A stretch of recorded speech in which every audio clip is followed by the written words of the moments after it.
Maayong hapon ng Butuan on News Update sa Butuan City Public Information Office. Nagkatapok ang mga opisyal sa Sangguniang Kabataan sa usa ka seminar workshop on Leadership Through Effective Communication, Ordinance Formulation and Review of the Annual Barangay Youth Investment Plan miaging simana.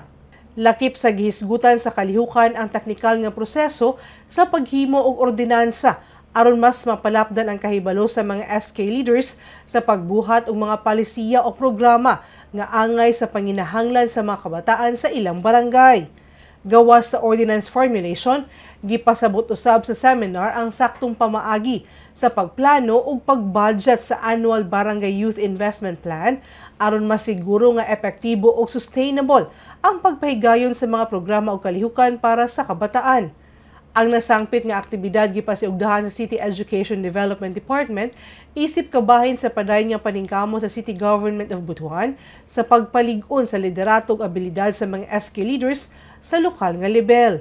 Sumala ang Earl Christian Villanueva, SK Chairperson sa Barangay Baan Kilometer 3, dako ang natabang sa training sa ilang pagpangandam ug paghimo og ordinansa.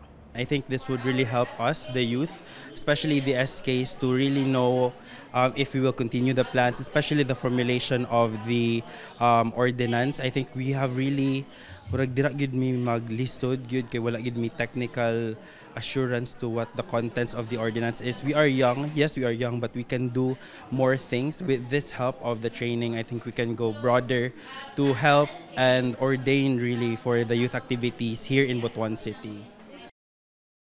O makatong update ng adlaw alang sa mga updates, follow and like ang official Facebook page, TikTok, Instagram ug subscribe sa YouTube channel sa Butuan City Public Information Office. 24 days na lang, Pasko na. Ako si Charmaine Awitan, daghang salamat.